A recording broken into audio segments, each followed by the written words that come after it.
Um,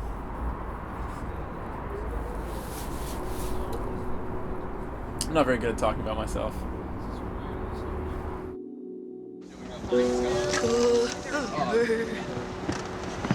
Oh yeah.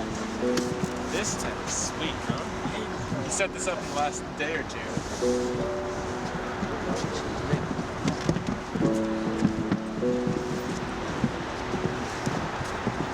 There's been a series of failed tents in this area. Like every couple days they collapse and there's a new one set up. I've been here the whole time. I'm Noah McKenna. I'm born and raised in JP. I'm a scientist. I do molecular biology. Currently working at McLean Hospital on Parkinson's disease. I had just been a sort of quiescent, waiting to happen activist. Personally, my response to what went on in Egypt was huge. Like, I didn't even know that I felt this strongly, and it really, like, every day I was just totally glued to, you know, Democracy Now! And other news, anyone else was covering it, and it was really eliciting a huge emotional response.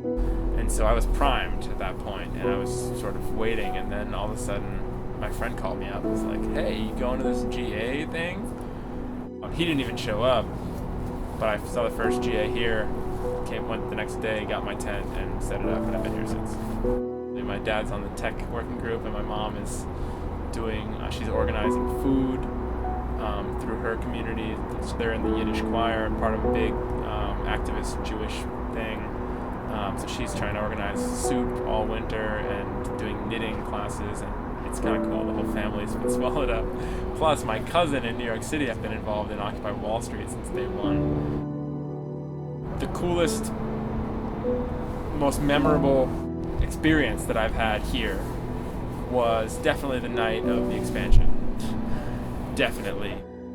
The feeling of, you know, coming together as a group to decide to do something, and then after that just getting together, and even though it's probably going to fail, even though the cops are probably going to arrest everybody and break it up, you're on the right side, and, you know, you're with random people. You know, you're linking arms with random people. You don't know if anyone's going to get hurt, if it's going to be you who gets, you know, dragged by the throat or punched in the face. But it just didn't matter. It was people choosing not to live in fear, and that was, I don't know how to describe it. I've learned so much about how I want to live my life. I think that this movement isn't going to end, even if it was crushed, even if, you know, nationally coordinated police raid breaks up every single camp.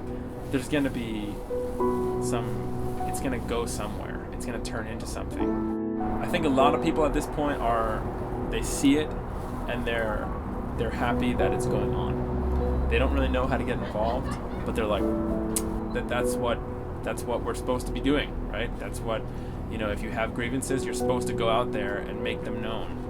I think that maintaining a physical space for people to come and air their grievances and build solutions is very, very important, because most people do not feel that it exists in our society. I didn't before. What am I going to do? Sign a petition? It's just not satisfying enough. There's a real importance to face-to-face interaction. So I encourage everyone to come down, or start one in your own town.